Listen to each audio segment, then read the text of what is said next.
Por fin podemos ofrecerles a ustedes el anunciado programa Alternativa 3. Yo en lo personal llevaba años con la intención de conseguir que ustedes pudieran verlo, porque es un programa muy interesante. Cuando llegó estuvimos dudando si ofrecérselo a ustedes en su versión original o doblarlo al castellano. Finalmente nos decidimos por esta segunda opción, al objeto de que no se perdieran ustedes ni un punto ni una coma de ese programa. Yo pienso que eso es importante, ustedes lo juzgarán después, y que todo lo que en ese programa se dice merece la pena ser escuchado con atención. El programa se emitió por el canal independiente de la televisión inglesa el 20 de junio de 1977. Y al día siguiente todos los periódicos se hicieron cargo, recogieron la noticia de ese programa, de lo que ahí se decía, y escribieron editoriales de todo tipo. Las centralitas telefónicas de la emisora de televisión se encontraron bloqueadas durante varios días de gente que llamaba, unos alarmados, otros indignados y otros preguntando si aquello era una siniestra broma o era real. En consecuencia de todo eso, la televisión independiente inglesa, ese canal, se vio obligado a los pocos días a dar una información a los periódicos diciendo que lo que se exponía en Alternativa 3 no era cierto, que eran puras elucubraciones, que se debía más a la desatada imaginación de los productores, guionistas y realizadores de ese programa que a la realidad. Bueno, después, al cabo de unos meses, los autores de ese programa escribieron un libro diciendo que todo lo que habían dicho en Alternativa 3 era auténtico, e incluso añadiendo una serie de datos más que no habían dado en su momento por razones de tiempo en ese espacio de televisión. Alternativa 3 era un episodio más, un capítulo de una serie de mucho prestigio en Inglaterra que se llamaba Informe Científico. No encajaba que dentro de un programa, dentro de una serie que era muy rigurosa, muy científica, hubiera un programa que, como pretendía la dirección de esa televisión, no fuera un programa honesto, objetivo, sino que fuera un programa lleno de fantasías y elucubraciones. Pero bien, ¿qué es lo que contiene Alternativa 3 para armar todo ese revuelo y para haber provocado como consecuencia que no sea permitida su emisión en Estados Unidos y que tampoco sea permitida su emisión en la Unión Soviética? Bien, lo que dicen en Alternativa 3 es muy interesante.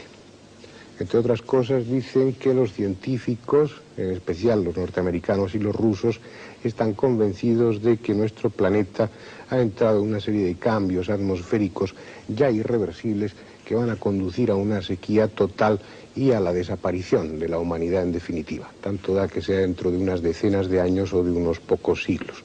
Esto se debería fundamentalmente a esa capa de dióxido de carbono que se está acumulando allá arriba y que está haciendo un efecto de invernadero. Deja pasar el calor, pero no deja que éste se escape, va aumentando gradualmente la temperatura. Una vez convencidas las autoridades de esta realidad más o menos inminente, plantearon alternativas. ¿Qué se podía hacer? Una de las alternativas era algo que aparece en los libros de ciencia ficción, que es hacer una sociedad hipogea, hacer una serie de cuevas, de instalaciones subterráneas en las que albergar aparte de esa humanidad, una mínima parte de esa humanidad para que continuara su evolución. Otra alternativa era bombardear esa capa de dióxido de carbono con bombas atómicas y producir agujeros por los que escapara la temperatura, por decirlo así. Eso ofrecía muchos riesgos, demasiados. También iba a agujerear la capa de ozono, que es vital para nosotros. Se desechó. Y había otra alternativa, la Alternativa 3 precisamente, que es tratar de llevar a esa humanidad, aparte de esta humanidad, lejos del planeta, a otro planeta, ni más ni menos.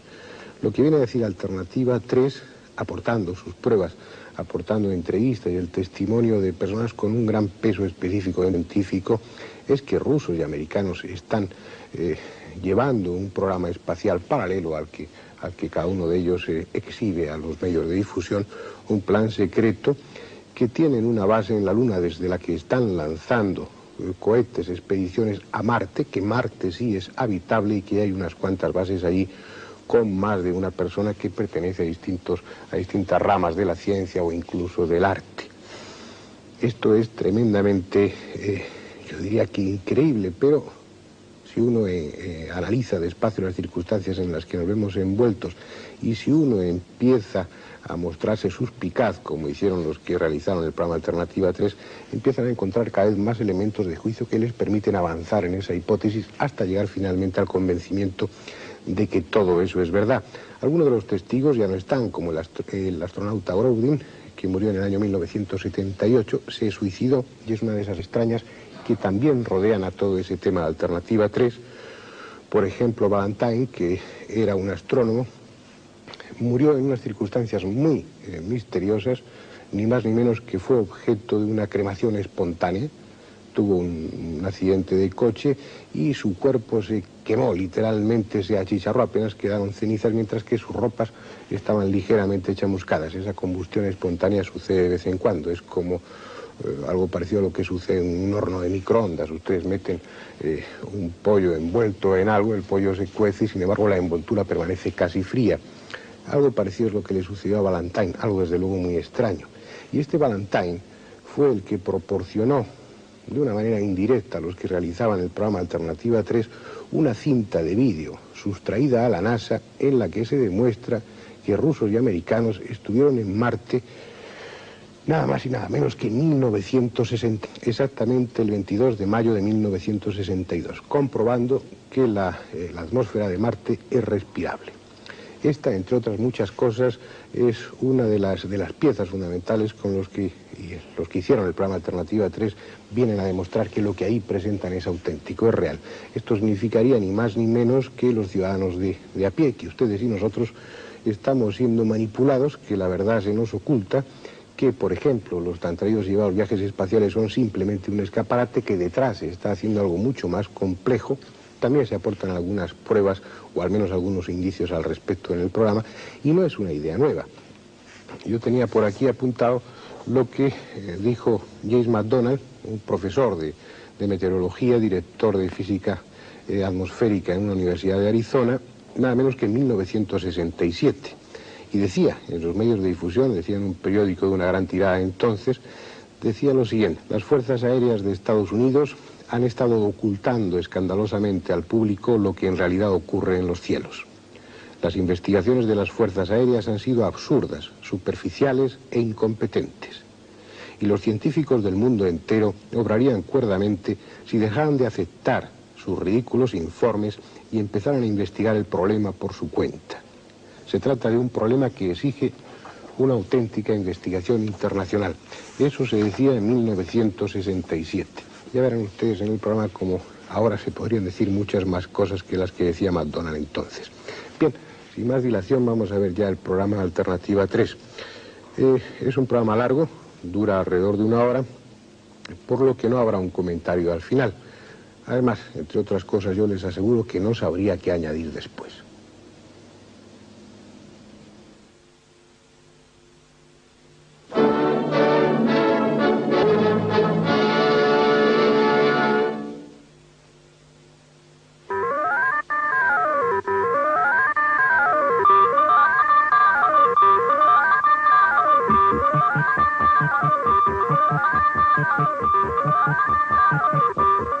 Informe científico. Alternativa 3. La verdad es que poco puedo decirle. Solo que Robert, mi hermano, había obtenido una beca para hacer algún tipo de trabajo allí. Es lo último que supimos. El no saber nada, eso es lo peor. Desaparecido desde el 9 de noviembre de 1975. Si ahora yo dijese que había notado algo raro en ella, sería en realidad una idea a posteriori. No había nada extraño en su comportamiento. Usted desapareció. Desaparecida desde el 30 de diciembre de 1976. No tiene el menor sentido. ¿Cómo puede alguien desvanecerse por las buenas en estos tiempos? Tenemos derecho a saber qué está pasando. Desaparecido desde el 22 de marzo de 1974. Estas personas a las que acabamos de oír han perdido a alguien que les era cercano. Un hermano, una colega, un hijo. Perdidos en misteriosas circunstancias. Desapariciones súbitas e inexplicables sin dejar rastro.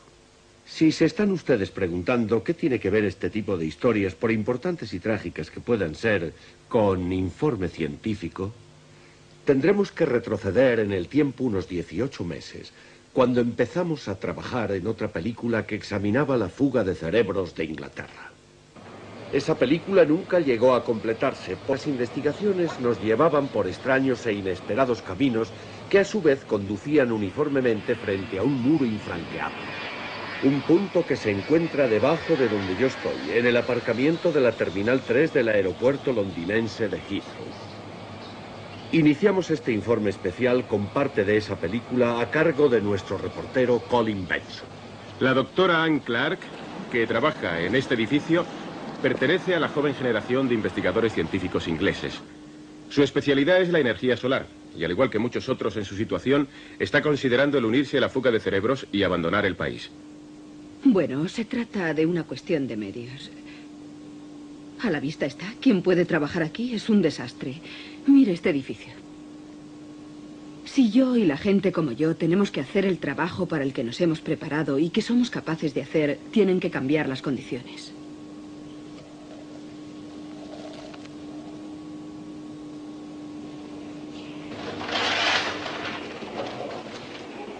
Mira, Anne, es un desastre. ¿Qué opinas de esto? A ver.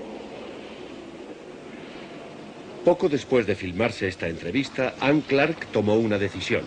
Sin embargo, era evidente que rehuía por completo hacer cualquier comentario acerca de los motivos que la impulsaron a tomarla. Anne, por favor, no nos dejan entrar. Dicen que cumplen órdenes. Sí, lo sé, lo siento. ¿Puede decirnos qué está pasando? No lo siento. No puedo seguir con la película. Me marcho de viaje. ¿Pero qué es lo que pasa? No puedo decir nada. Esta es la última filmación que tenemos de la doctora Anne Clark. Lo que estuviera ocurriendo la trajo hasta aquí, al aparcamiento de la terminal número 3 del aeropuerto de Heathrow.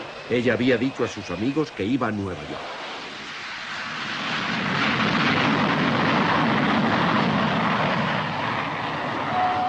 British Airways to Flight 501. Passengers should go through... Pero no existe registro de embarque que indique que saliera de este aeropuerto ni ese día ni ningún otro. La única prueba de que ella estuvo aquí es su coche abandonado. Aparte de eso, nada.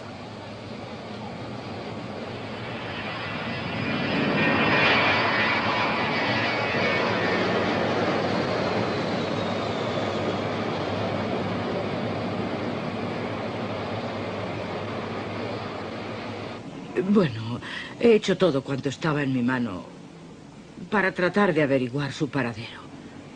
Pero ha sido inútil. Solo me dicen: lo sentimos, pero no sabemos nada de su hermano. Robert Patterson es, o más bien era, catedrático de matemáticas en la Universidad de St. Andrew. Estas fotos las tomó su hermana cuando él y su esposa Eileen, con sus 2 hijos, se marcharon de esta casa el 9 de noviembre de 1975 por la mañana y se dirigieron en coche al aeropuerto londinense de Heathrow. Lo que ocurriera después no lo sabemos. Al abandonar las Reales Fuerzas Aéreas, donde estuvo trabajando en importantes proyectos, Brian Pendlebury dijo a sus padres que se iba a Australia, a Sydney, a trabajar para una firma de electrónica. Les envió fotografías de su vida allí y durante algún tiempo permanecieron en contacto por carta. Un amigo suyo iba a ir a Sydney y le dijimos que por qué no visitaba a Brian y le daba una sorpresa. Bien, él fue a la dirección que le habíamos dado y allí nunca habían oído hablar de Brian. A pesar de las cartas y fotografías, que era algo que quedaba sin explicar, no hay otra prueba acerca de Brian Pendlebury, aparte el hecho de que su nombre apareciera registrado en el aeropuerto londinense de Heathrow como pasajero de un viaje con destino a Sydney. Eso, hasta donde hemos podido averiguar, es el último dato de que alguien le haya visto. Anne Clark, Robert Patterson y Brian Pendlebury.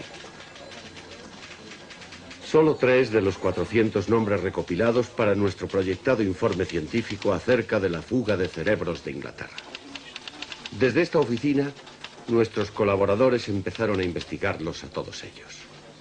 ¿Qué tenían en común? ¿Cómo eran los que abandonaron este país? ¿Cuáles eran sus razones y qué pensaban después acerca de ello? De esos 400 nombres investigados, resultó evidente que 24 habían desaparecido sin dejar rastro. Algunos solos, otros con sus familias. ¿A dónde fueron y desde luego cómo? ¿Cuál era, si es que existía, el factor común?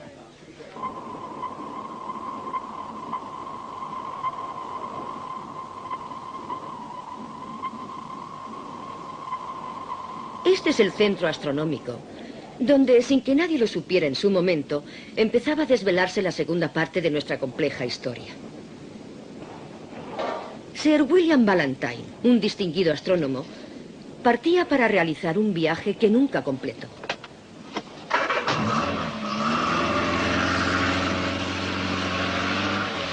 Distinguido astrónomo muere en accidente. Un derrapaje fatal mata a un científico. Necrológica, el profesor Sir William Ballantyne, conocido científico, muere en accidente.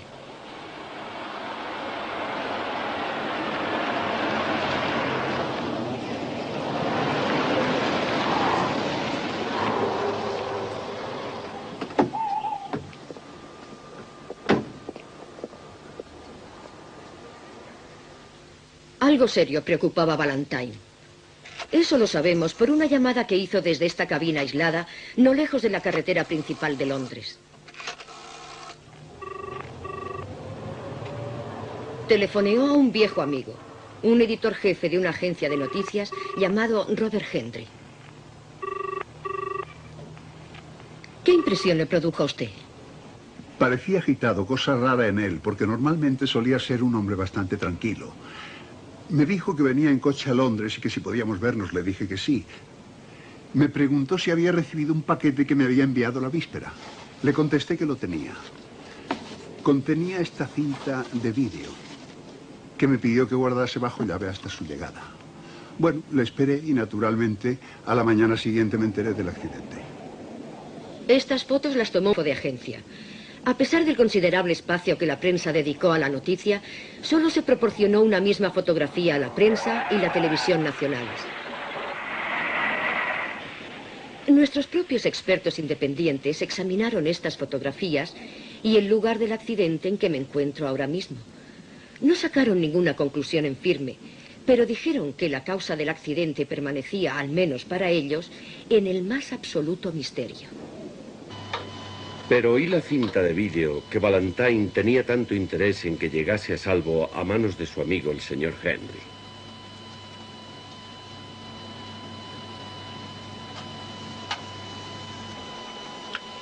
Aparentemente nada, ninguna imagen. Solo el incesante ruido del espacio, el nada diferente e incontables otras cintas de los archivos de la radioastronomía. Nos aseguraron que aquí no había solución alguna a la misteriosa muerte violenta de St. Ballantyne. En ese caso, ¿cuál podía ser la información vital que Ballantyne había descifrado de esos ruidos aparentemente casuales? Es algo que tuvimos que esperar un tiempo para averiguarlo. Mientras tanto, sin embargo, ocurrió algo que por lo menos al principio parecía ser una clave.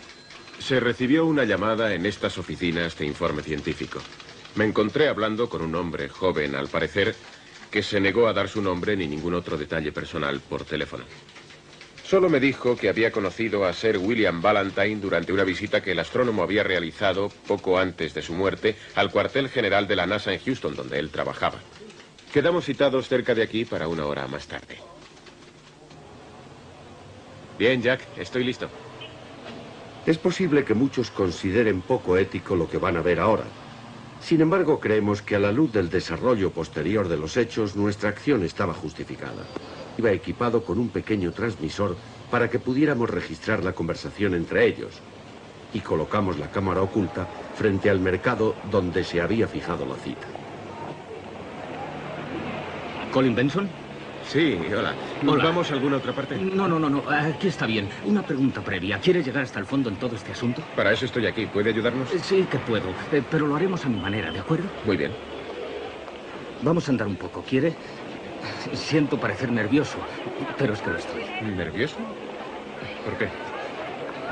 Me preocupa que me pueda pasar algo. Ya sabe, como Ballantyne. ¿Sabe usted qué fue lo que le ocurrió?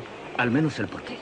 Y tengo que marcharme antes de que averigüen que estoy aquí. ¿Por qué? ¿A quiénes se refiere? Escuche, déjeme que le diga solo lo que tengo que decirle. Sí, de acuerdo. Esta dirección, vaya mañana a las 10, lleve las cámaras y el equipo de grabación. Esa es toda la protección que necesito. Le veré allí.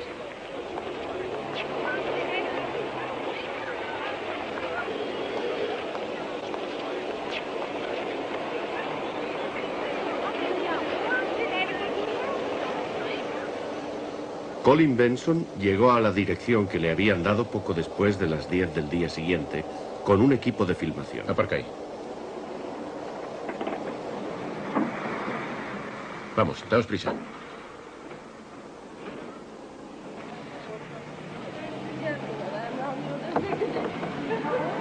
Al rato abrieron la puerta. Les mostramos la parte siguiente de la película completa, sin montaje, tal y como la rodamos aquel día.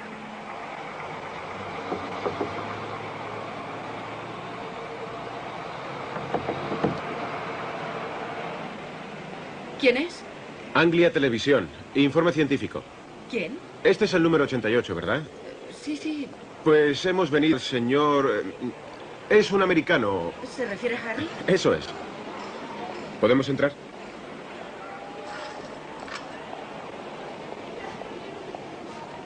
Está arriba. Gracias.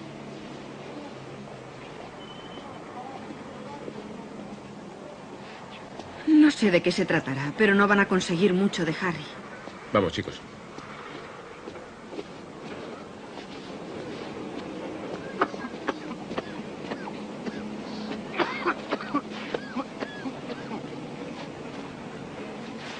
¿Qué hay?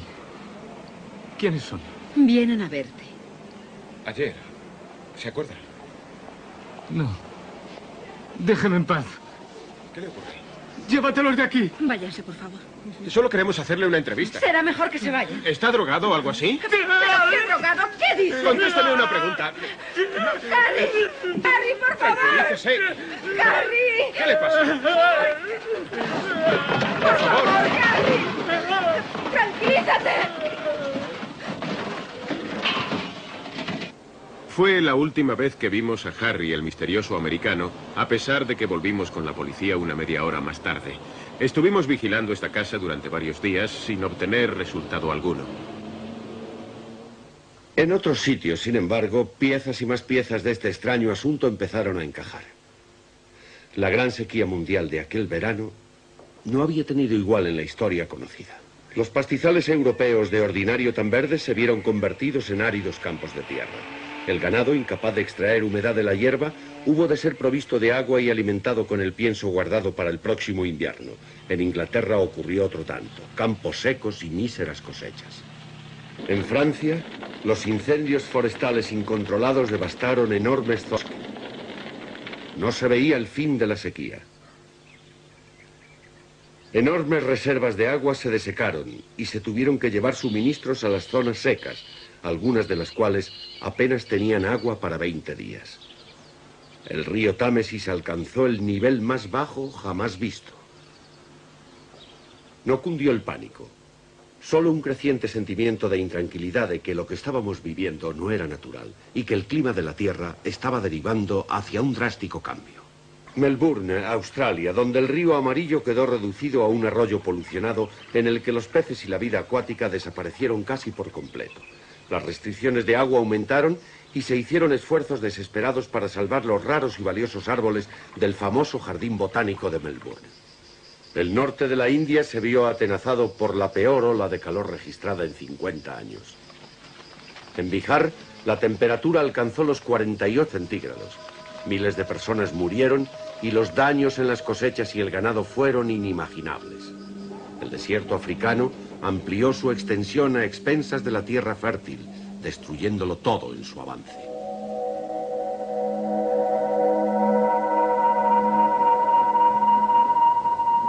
Mientras tanto, en China y casi toda Asia, terribles terremotos ocasionaron muertes a millones, más de las que ocasionaría un ataque nuclear. Al otro lado del Pacífico, el Caribe parecía a punto de estallar.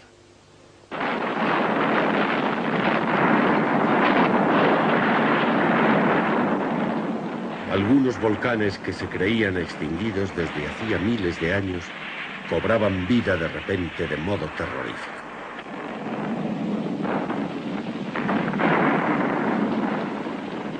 Ciudad de la muerte, 2000 cadáveres en las calles de Guatemala.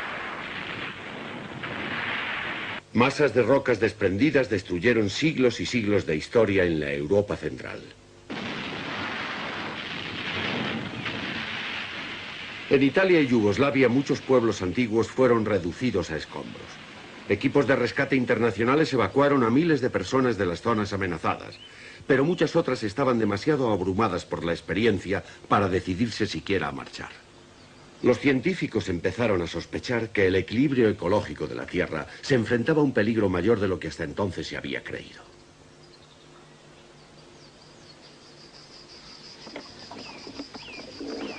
En la cumbre de la sequía entrevistamos en la Universidad de Cambridge a alguien preparado para ofrecernos el principio de una respuesta.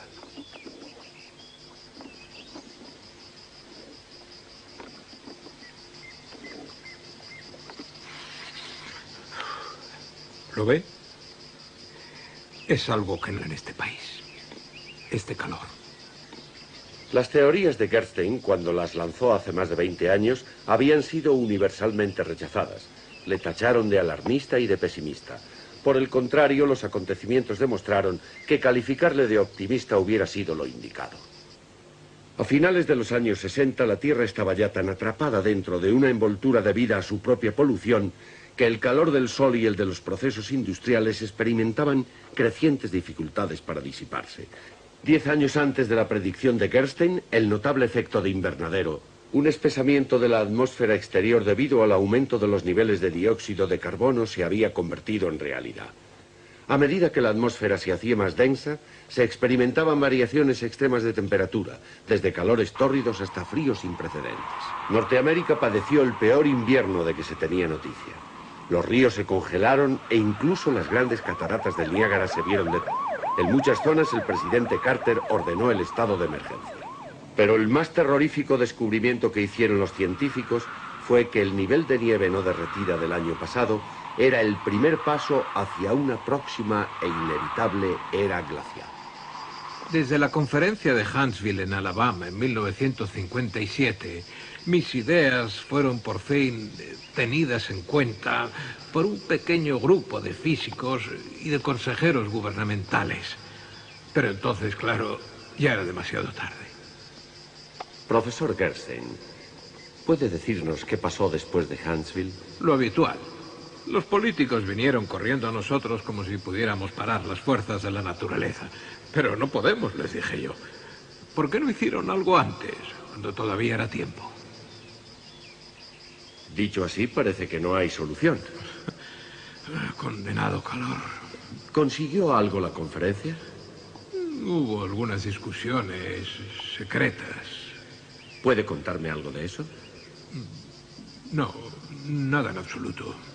Pero yo tenía entendido que... Mire, lo que estoy dispuesto a decir es que de las 3 alternativas que se discutieron, 2 son una locura y mejor es olvidarlas. En cuanto a la tercera, quizá no sea tan descabellada, pero no sé si alguna vez se hizo algo al respecto. ¿Puedo saber en qué consistía? En el momento en que se filmó esta entrevista, Carl Gerstein se negó a decir nada más acerca de la alternativa 3. A lo largo de este programa les mostraremos cómo descubrimos esta información por nuestro propio esfuerzo. También veremos una importante entrevista con el antiguo astronauta Bob Grodin. Esta es una foto suya antes de posarse sobre la Luna. Bob fue uno de los que formaron parte del proyecto Apolo, a los que les fue difícil readaptarse a la vida de la Tierra. Pero ninguno tuvo tanta dificultad como él. Aquí le tenemos tal y como es en la actualidad. Solo han pasado 5 años. Se dice que en ello intervinieron múltiples factores psicológicos, los cuales a primera vista podrían justificar los cambios de personalidad, la inestabilidad y la ruptura de las antiguas relaciones. Pero ¿cuáles fueron en realidad esos factores psicológicos?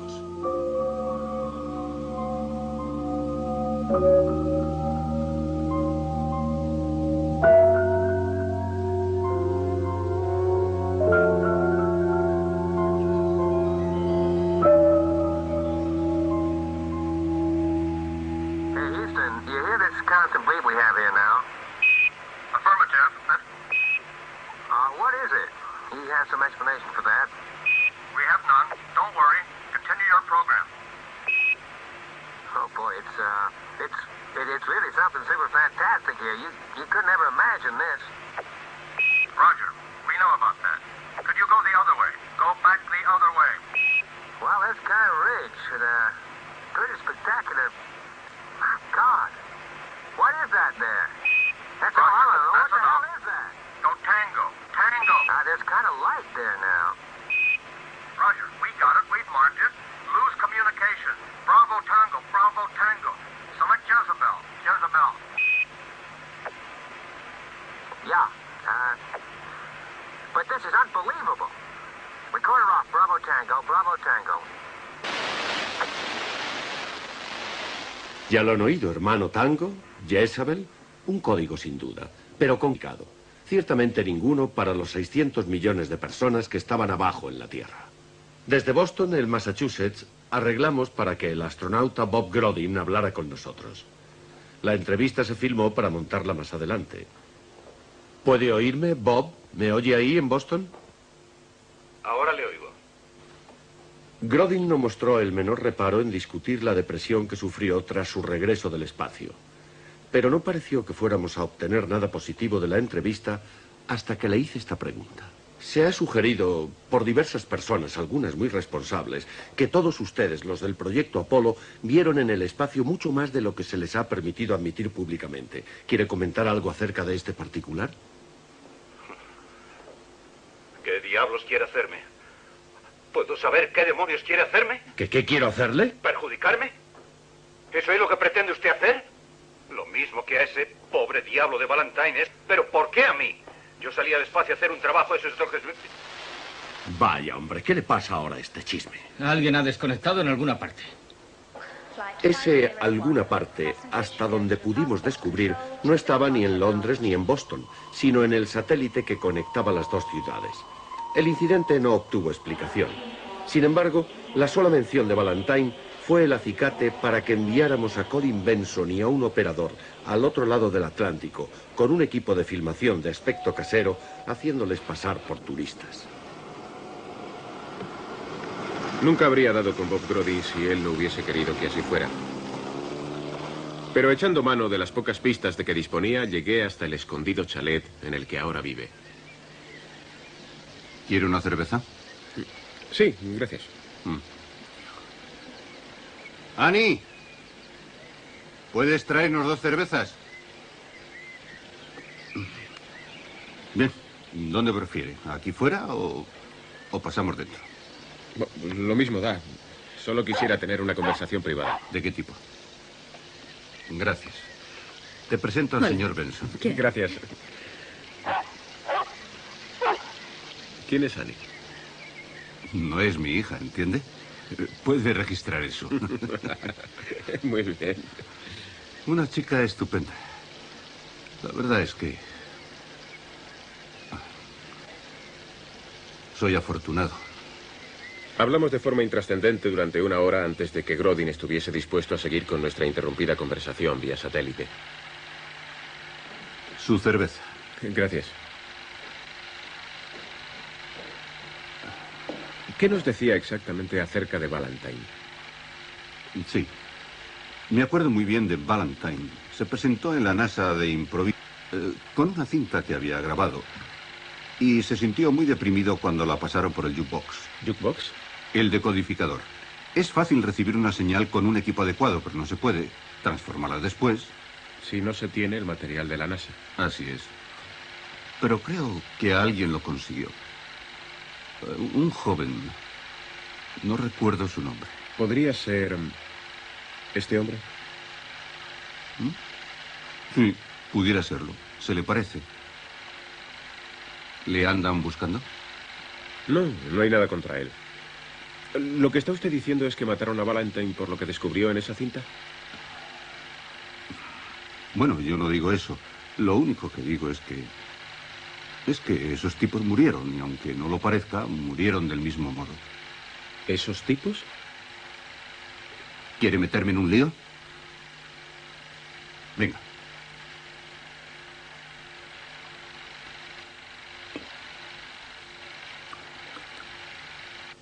Una hora más tarde le preguntaba: bueno, Bob, ¿qué ocurrió en el espacio? Cuénteme.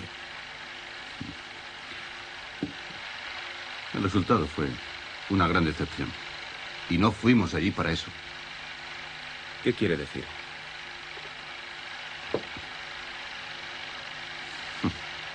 Con sus Apolos, con todas sus historias, están ocultando por qué nos mandaron allí. ¿Y esos canallas? Ni siquiera nos lo contaron, nada. ¿Pero qué era lo que pasaba? ¿Cómo voy a saberlo? Uno cumple lo ordenado, comunicarse con la base. Eso es lo que hice en el espacio. Uno se sube ahí y lo olvida todo, ¿comprende? Olvidarlo. Voy a tomar otra copa. ¿Le sirvo a usted? No, gracias. 3 horas después, yo seguía insistiendo. Tiene que contármelo, Bob. ¿Qué está pasando? ¿Qué fue lo que vio? Alunizamos en un lugar equivocado. Y estaba repleto. Y creíamos ser los únicos dando un paseo lunar. ¿Se está refiriendo a seres terrestres? ¿Cree usted que en Florida necesitan toda esa basura para mandar a 2 tipos ahí arriba a que se monten en una bicicleta? Eso no tiene sentido. ¿Sabe por qué nos mandaron allí? Para poder demostrar que somos los primeros en el espacio. No somos nada, créame. Absolutamente nada. ¿Sabe para qué fuimos? Para que ustedes sigan tan... Para que la gente deje de hacerse preguntas acerca de lo que está pasando de verdad ahí arriba. Bueno, se acabó. Fin de la historia. Este es el final. A su salud. A su salud. Annie. Recelos, temores, preguntas sin respuesta, tal vez asesinatos. ¿A qué nos enfrentábamos? De vuelta a Londres hicimos cuanto pudimos para investigar las declaraciones del astronauta Bob Grodin. Catherine White informa. El Instituto de Estudios Políticos Internacionales es un organismo no gubernamental con sede en Londres, en St. James. Fue creado pensando en el Pentágono y en el Kremlin, en sus indudables divergencias. He venido aquí para hablar con el profesor Gordon Broadbent, que ha escrito acerca de diversos asuntos entre los Estados Unidos y la Unión Soviética. Una respuesta concisa sería que no existen otras relaciones entre los Estados Unidos y la URSS, aparte de las que ya se han hecho públicas oportunamente. Tuvimos el celebrado encuentro espacial hace algún tiempo, que se presentó como un ejercicio aislado, y hasta donde yo sé, eso es lo que fue, más o menos. Tal vez esto nos aleje de los resultados reales.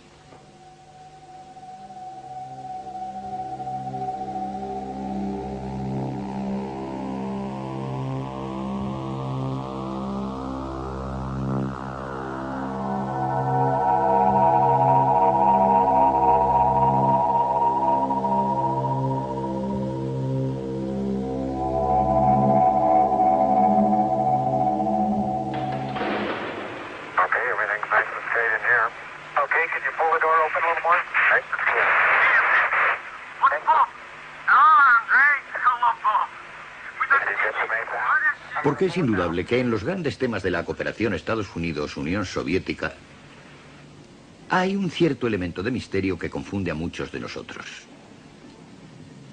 Por decirlo de un modo sencillo, no llegamos a entender cómo es posible que la paz se haya mantenido en los últimos 25 años. Incluso los expertos están confundidos. Pero también, y por una vez, estamos de acuerdo. Está probada la creencia popular en la existencia de un equilibrio en el poder nuclear, y eso es una utopía. Y cuanto más lo piensa uno, menos sentido tiene. Hay demasiados desequilibrios, especialmente contemplado desde la perspectiva de la historia. Entonces, ¿cuál es su explicación? Lo que nosotros creemos, sinceramente, es que a los niveles más altos de la diplomacia, entre el este y el oeste, hay un factor operativo del que no sabemos nada. Y muy bien pudiera que este factor desconocido fuera una operación en el espacio de gran magnitud pero secreta. En cuanto a la razón que pueda haber tras ello, bueno, no tenemos por qué especular. T-minus, his guidance is internal. 12, 11, 10, 9, 3, 2, 1, 0. All engine running. Liftoff. We have a liftoff. 32 minutes past the hour. Tower cleared. We got a roll program.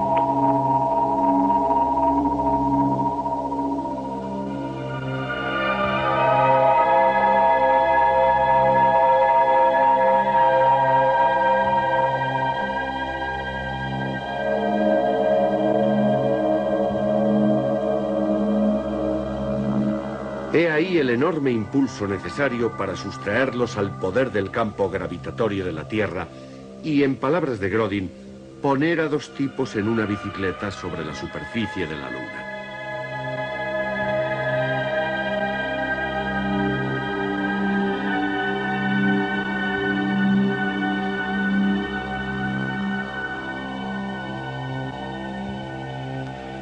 I'm going to step off the limb now. That's one small step for man, one giant leap for mankind.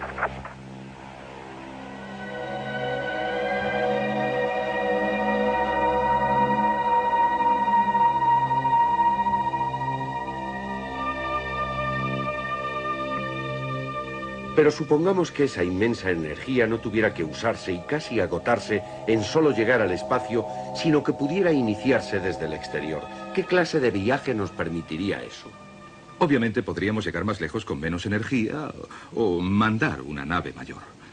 De hecho, la única manera posible de considerar el viaje espacial a esta escala es mediante esta clase de lanzamientos previos. Por ejemplo, desde una plataforma en órbita alrededor de la Tierra.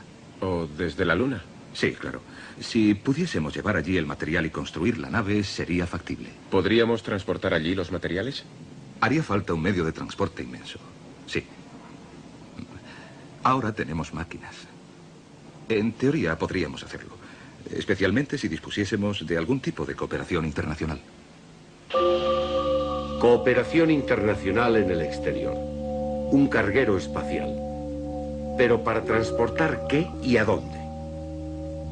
Todos hemos visto el encuentro de los laboratorios espaciales americano y ruso, y a los hombres que allí vivieron y trabajaron durante varios meses. Pero ¿qué estaban haciendo todos ellos allí en el espacio? Tenemos la tendencia a confundir la carrera de armamentos y la carrera espacial como si fuesen prácticamente la misma cosa. Las visitas de un bando al otro, como esta de unos técnicos soviéticos que son recibidos por sus colegas americanos, se han tomado como meras cortesías diplomáticas. Tenemos una buena relación de trabajo con la Unión Soviética y estoy seguro de que esta proseguirá. Pero los rusos fueron los primeros, con su Sputnik en 1957. Y más tarde, en el mismo año, lanzaron la primera criatura viviente, la perrita Laika. Luego, 3 años después, dieron el paso gigantesco enviando al primer hombre al espacio, Yuri Gagarin. Más tarde, la primera mujer, Valentina. La urgencia porque el primer hombre sobre la Luna fuese un americano la provocó el presidente Kennedy. Fuimos los primeros en inventos modernos y los primeros en la energía nuclear. Y esta generación no piensa quedarse a la zaga en la era espacial que se avecina. No pretendemos solamente ser parte de ella, sino que aspiramos a estar a la cabeza. A finales de los años 60 pareció que los rusos simplemente lo habían dejado, que habían abandonado sus intentos. Y hoy aquí Cabo Cañaveral está prácticamente abandonado, convertido en un desierto de acero y hormigón. El más ambicioso proyecto de la historia de la humanidad parece haber caído en el olvido. ¿Hemos de creer entonces que con esto se acaba todo? De los 2000 lanzamientos que se hicieron desde la Tierra al espacio, el 60% los llevaron a cabo los rusos. Aquí tenemos la superficie lunar en su cara visible para nosotros. Las banderas indican alunizajes de naves americanas y soviéticas. Entre las naves espaciales rusas estaba el Vostok, que supuestamente no se pretendía que llegara a la Luna. Pero en 1972 se grabaron estas imágenes y esta conversación de Grodin con el control central. It's something flashing. That's all so far. Just a light going on about the edge of the crater. Can you give the coordinates? Well, there's something there. Maybe a little further down. It couldn't be a Vostok, could it? Well, I can't be sure. It's possible. Los vuelos del Vostok ruso tuvieron lugar a principios de los años 60. Eran, según dijeron, naves destinadas a vuelos no diseñadas para llegar a la Luna. Así pues, ¿qué conclusión debemos sacar de esta indicación del control de la misión de Houston, confirmada por el piloto del módulo lunar en 1972, de que una nave espacial rusa anticuada estaba girando alrededor de la Luna con sus luces lanzando destellos?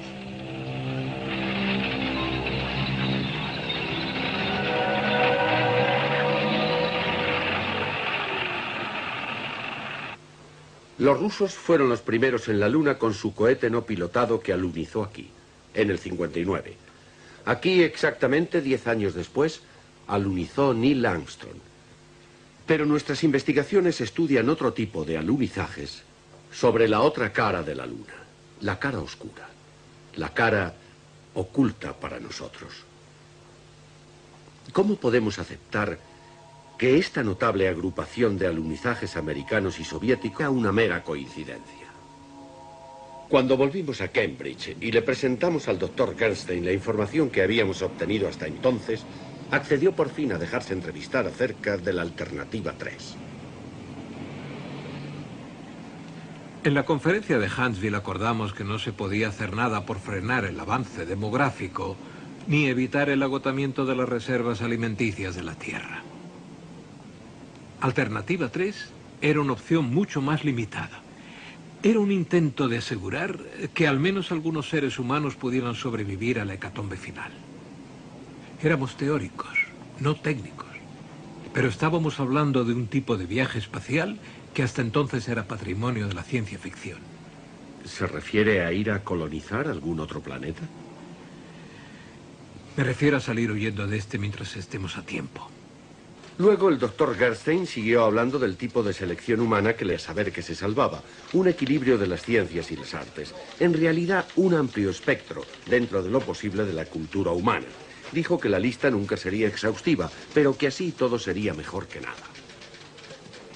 Estas son las fichas que vieron antes. Recopilan a gentes desaparecidas sin dejar rastro ni explicación durante el último año y medio. En otros países tienen listas parecidas. En todas ellas hay seres pertenecientes al tipo de selección que Gerstein describió. Todos con buena salud y de menos de 55 años. ¿Pero a dónde han ido?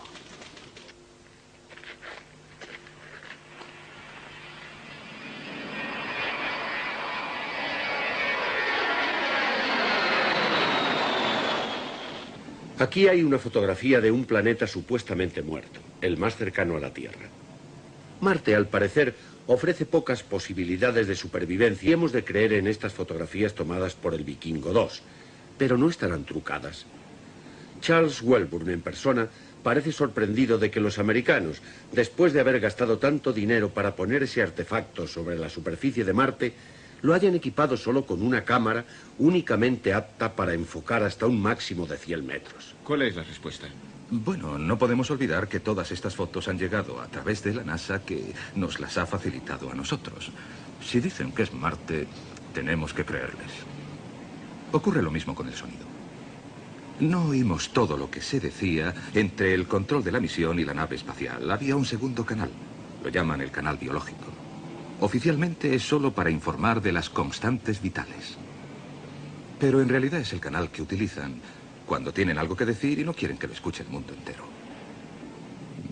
Por supuesto, eso podría ser un decorado de cine. Vamos. Por el amor de Dios. El Mariner 4 se acercó lo suficientemente a Marte para enviar las mejores fotos de su superficie que hemos visto hasta ahora. Pero, ¿era toda ella así? Marte ha sido siempre una fuente de fascinación para la humanidad y un misterio. En los albores de la astronomía se creía que Marte tenía canales construidos artificialmente, lo cual sirvió de prueba de que había vida inteligente en el planeta. Pero más adelante esta teoría fue descartada. Y así en su lugar tuvimos la imagen de un planeta árido, inhóspito, en el que era imposible la supervivencia de cualquier tipo de vida.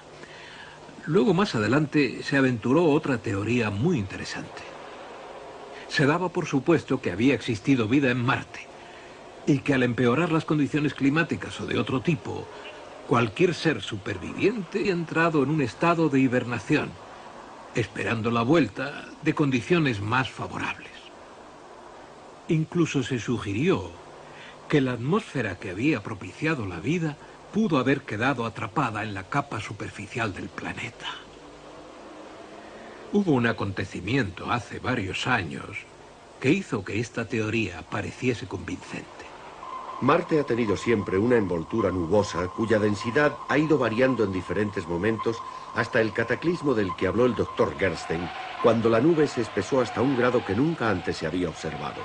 Eso ocurrió y fue científicamente registrado en 1961. Era evidente que en Marte estaban produciéndose tormentas de proporciones incalculables. Cuando más adelante se despejaron las nubes, se advirtieron algunos cambios notables.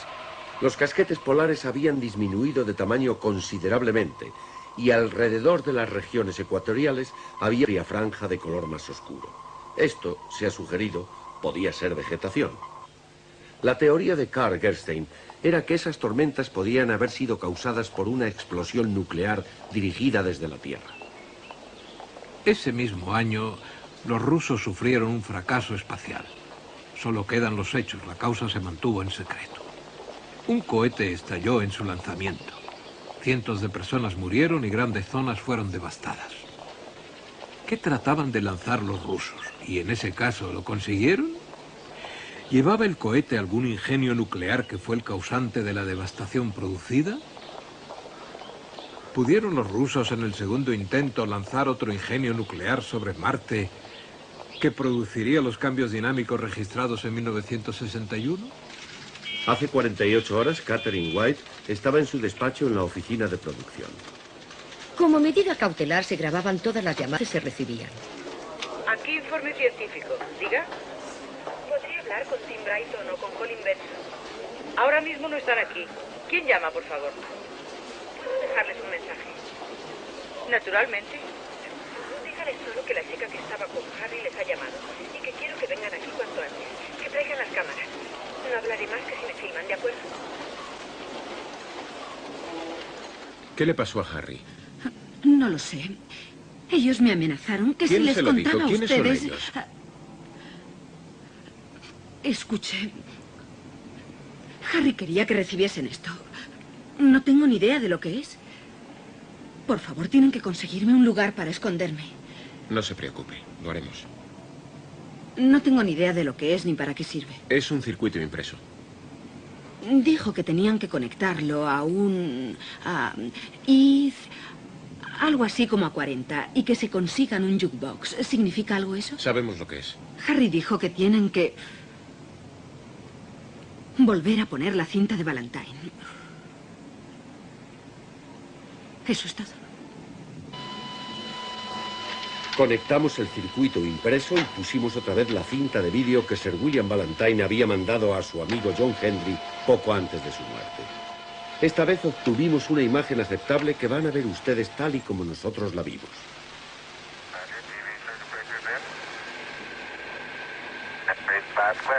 Comrades, can you hear me in pure sound? Okay. We're getting a good picture here and can make a fair amount of detail. How is it with you? Fine here, Houston. Roger. Stand by to scan. Continue to revise, please, Jonathan. Continue to remote control sequence. Camera for scanning.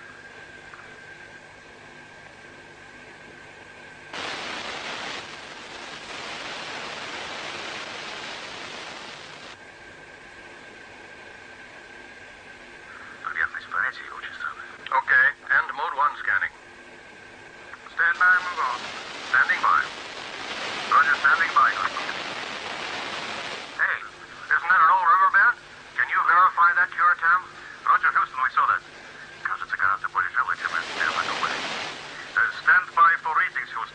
Diversas conversaciones se entremezclaban en ruso y en inglés, y entre ellas se facilitaban datos. Temperatura 4 grados centígrados.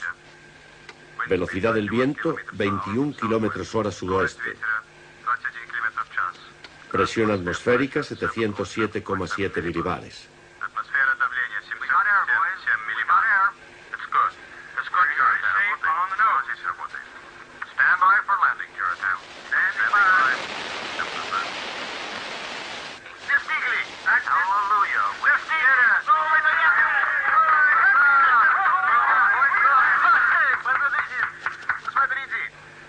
De repente una voz se elevó sobre las otras. Dios mío, ¿qué es eso? Algo se está moviendo.